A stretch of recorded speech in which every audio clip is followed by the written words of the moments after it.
Hey crew, I've got the key to that 22 Lincoln Navigator Black Label.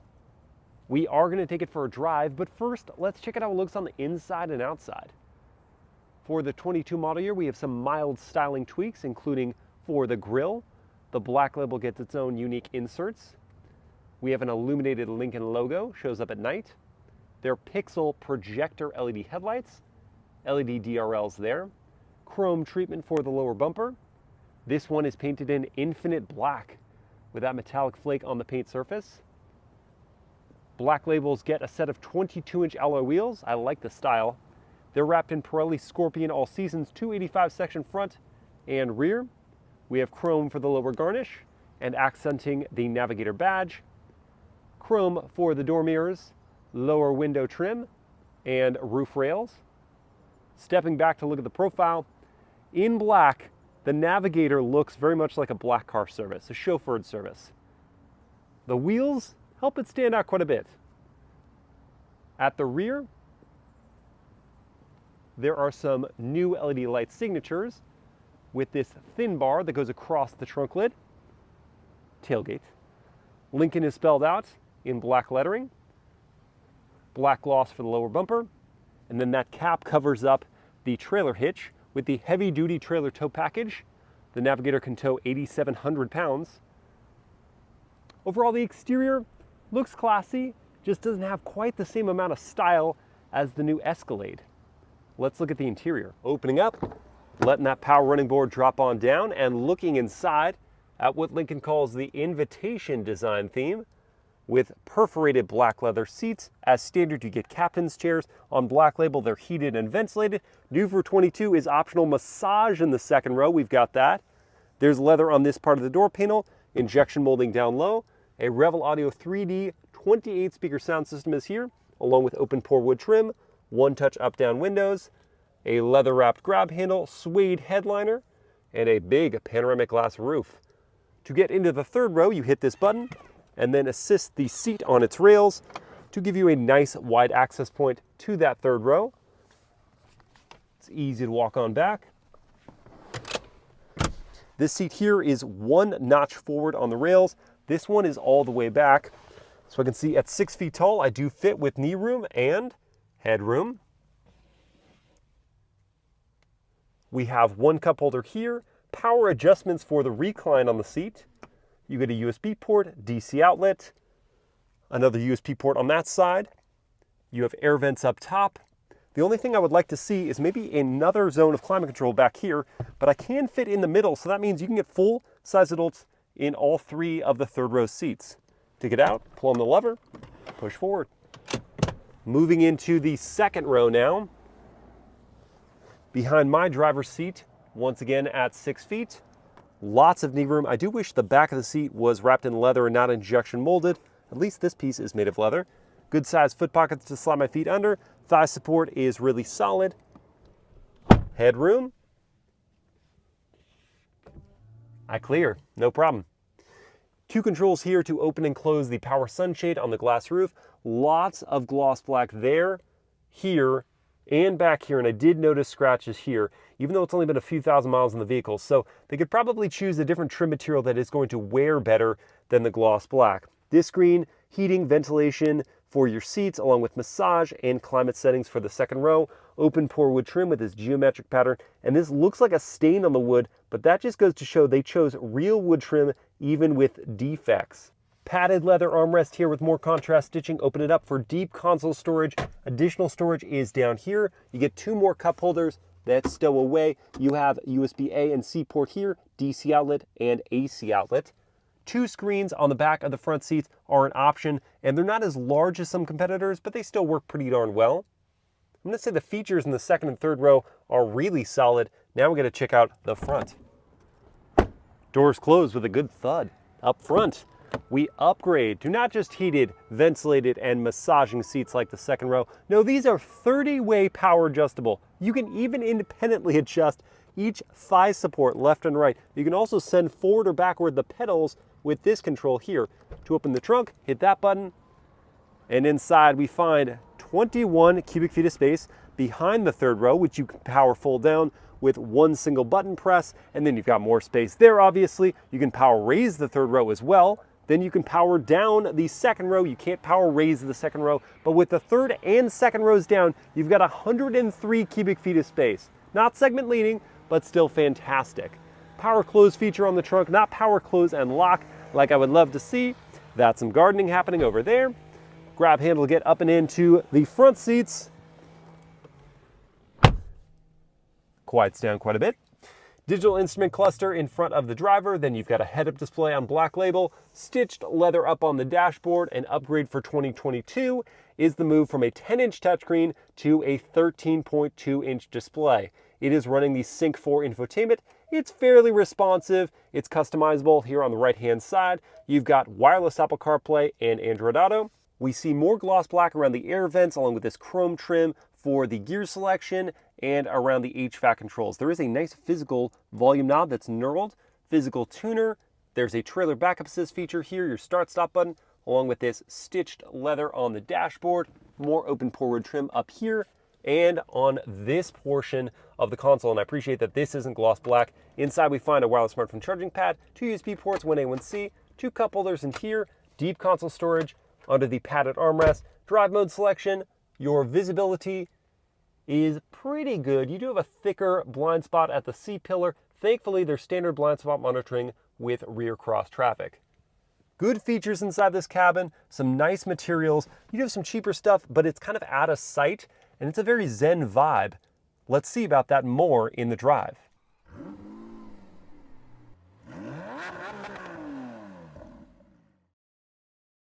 All right, let's fire it up.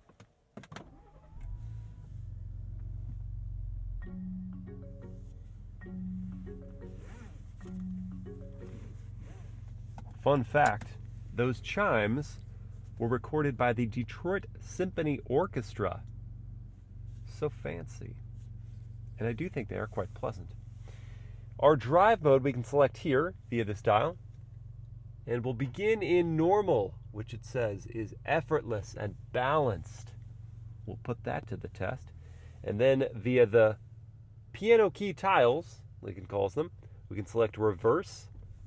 That brings up a high resolution backup camera, screen filling, along with this accessory one over here for the bird's eye perspective. We've got trajectory lines. So as we back on out of here, let's see which direction we're headed. Drive. No front-facing camera view when I do that. And I'll press pause on the world-famous horn test for right now. All right, I think we're clear now. Let's try it. Very loud, and it sounds car-esque, like a smaller vehicle shouting, rather than the deeper baritone of an SUV announcing its presence. Really went for it for that one. Powertrain, 3.5 liter twin-turbocharged V6. It makes 440 horsepower and 510 pound-feet of torque. That energy is routed through a 10-speed automatic gearbox to, as configured, all 4 tires.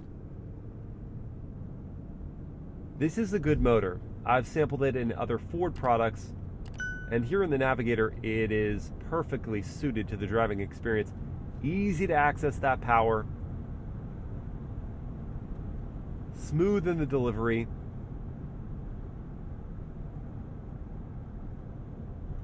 The brakes are a little tough to be as smooth with because the pedal is not very communicative. There's not a lot of that good sharpness up front, that bite up front, which you're not looking for grabbiness when you're trying to be smooth, but you do want to have that sense of, okay, we're starting the braking. Here in the Navigator, it's like you're not quite sure until you're much deeper into the pedal, and at that point, it's really starting to apply brake pressure. So it's tough to be smooth with those brakes.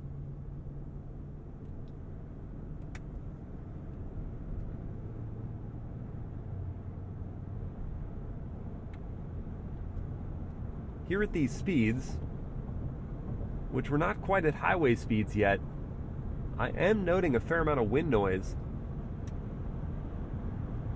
acknowledging that this is not an aerodynamic shape.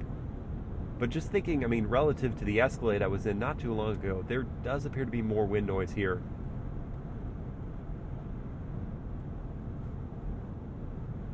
The seats are phenomenally comfortable, though. All the different ways you can adjust them to perfectly match your body type. They're supportive.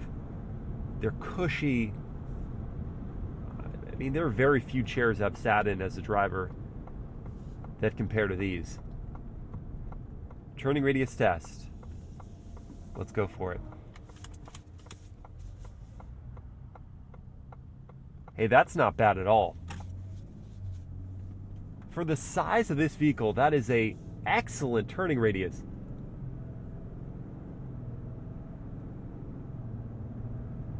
And that's going to mean in a parking lot, it's much easier to maneuver the Navigator than some of its full-size body-on-frame rivals.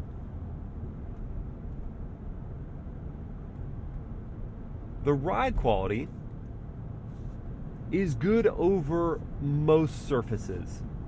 We do now for 22 have this new camera-based system that looks ahead, scans the road, and looks for potential road blemishes to prime the adaptive dampers. And I think it works with most surfaces. However, the really harsh impacts, you do feel they are punchier in through the chassis. And then beyond that, after it takes the impact, it kind of like bounces a little bit, so you kind of get the worst of both worlds in that aspect. That's just on the harsher impacts. On most surfaces, it does absorb the road blemishes well, keeps you comfortable. Let's see about the performance with a 0 to 60 test. Now, unfortunately, my race box has gone missing, so we won't be able to do a timed run to 60, but we'll still do our best. So we're going over into Excite drive mode. Neat little graphics there.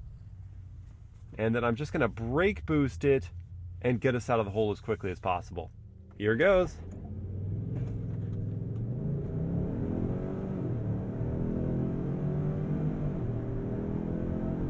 There it is. Feisty. Now Lincoln says you can do 0 to 60 in about 5.5 seconds, and Car and Driver did it even quicker in 5.3 seconds. We did have a bit of an uphill working against us to start. And you folks at home, will ask you to time me and see what you think we did.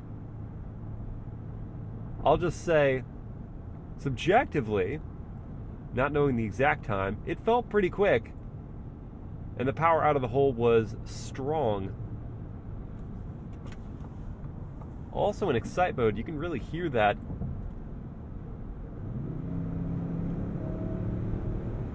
more distinctive engine noise. And though it isn't as melodious as a V8, boy, in Excite it really hangs on to the gears. It still sounds pretty decent.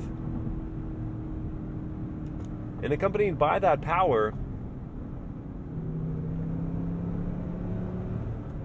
you might be encouraged to make more passes than you otherwise would in a slower 3-row full-size SUV. We do have paddles on the wheels, so we can try out some manual mode. All right, so let's jog down some gears. Not a very clear red line, but I'm just probably going to shift around 6,000. Oh, now it shows up.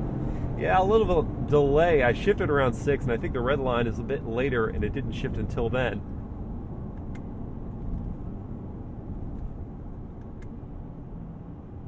Not the quickest downshifts either.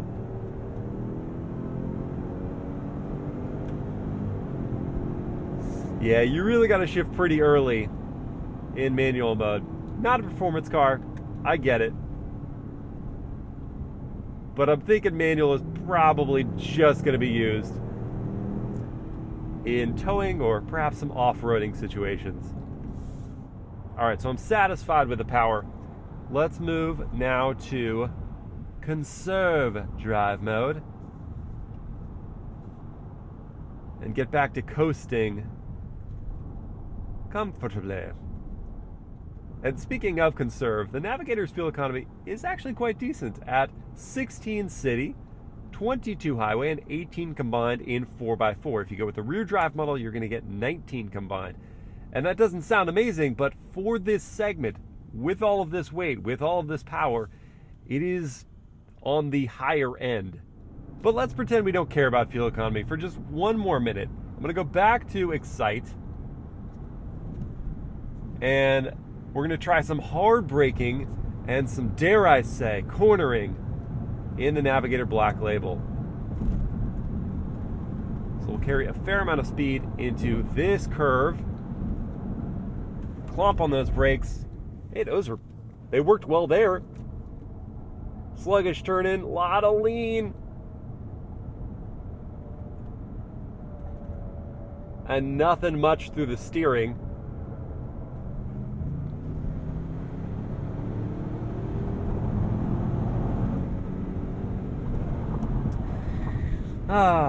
Yeah. I do these kind of things in full-size SUVs, not to show, oh boy, this is perfect for going and tackling a canyon road. It's more for emergency situations. What kind of feel are you going to get out of the vehicle? Are you going to have the confidence to dodge obstacles? And I will say, those brakes, though they're hard to modulate around town, when you do get hard on the pedal, it does scrub speed confidently. The turn in was sluggish. There was loads of lean in that corner, and I got just about nothing through the steering, which is not completely par for the course in this segment. I'm going to say in the Escalade, I had, I'm losing my voice here, sorry. I had more feedback through the wheel, and I felt like it controlled its body just that much more, so I had more confidence that if I did need to make a quick maneuver, the Escalade could do it safely. This is not unsafe, it's just not as confidence-inspiring. Now, while we're here on the highway, I can demonstrate the Active Glide feature. It's their hands-free driving system for the Navigator. Same system as the Blue Cruise in Ford vehicles. And so sometimes, like here, it'll chime in and out. This only works on mapped highways for them. It doesn't, like the Escalade's Super Cruise system, have the lighting signatures that tell you, in addition to chimes, when you can use the system, when it's time to take over. It doesn't have the lane change assist feature as well like Super Cruise, so it's not as sophisticated. But still, having hands-free technology is a really great asset, especially for the longer road trips that you will almost certainly take in the Navigator with your whole family. This is just going to keep you relaxed. Now let's talk pricing and competition for this 22 Lincoln Navigator. The starting figure for the non-Black Label is $78,600. If you want the Black Label, it's $26,000 more, so $104,600. This one is tested is $108,000. Compare that to the 22 Jeep Grand Wagoneer. I'm going to keep the comparison to just the full-size body-on-frame SUVs for right now. The Jeep Grand Wagoneer starts at $89,000, almost $90,000. It makes 471 horsepower with its V8 engine. It gets to 60 in 5.4 seconds, and the fuel economy is terrible at 15 combined mpg. The cargo space is class-leading. It is more than you get in the Navigator. Then we have the 22 Cadillac Escalade, and that one you can get either with a diesel or with the V8. The starting figure, regardless, is $77,000. If you go with the diesel, you're making just 277 horsepower, but you are getting 22 combined mpg. If you go with the V8, you make 420 horsepower, but you're stuck with 16 combined mpg. Cargo space for the Escalade is still more than the Navigator, though not quite as much as that Grand Wagoneer. Things I think the Navigator does best in this segment. I think these seats are incredible. They're so good, it might be enough for you to honestly just pick this SUV just based on the seats alone. I think the fuel economy is stellar as a package with the power. If you want just most power, you get the Grand Wagoneer. If you want the best fuel economy, you get the Escalade diesel. But if you want the package of getting good performance with great fuel economy, then the Navigator does it very, very well. Now for some things I think the Navigator rivals do better. And we'll start with the big one first. Exterior styling. I'm just not wowed with it for the Navigator. Whereas the Escalade has this curb appeal, this wow factor, this American-made luxury presence the Navigator just doesn't have. We've got some glitz and glamour here, but it's not in the same class, and the cohesive styling isn't as good. Interior, I still think the Grand Wagoneer has the class-leading interior with incredible materials and styling. The Escalade's 38-inch screen is very impressive, and I think its material quality is probably on par here with the Navigator. The second row massaging seats in the Navi are really cool. It's not leading the segment in the interior. Ride quality, once again, over most surfaces, it's good, but the harder impacts, that Cadillac with its optional magnetic ride control just absorbs those impacts so much better. And cabin quietness, not as good as its competitors. So I'm going to say the Navigator isn't leading the segment right now. It's got a lot of great features, some very strong aspects going for it, and you might want to consider it, but for me, the Escalade is still owning the segment, especially in that V8.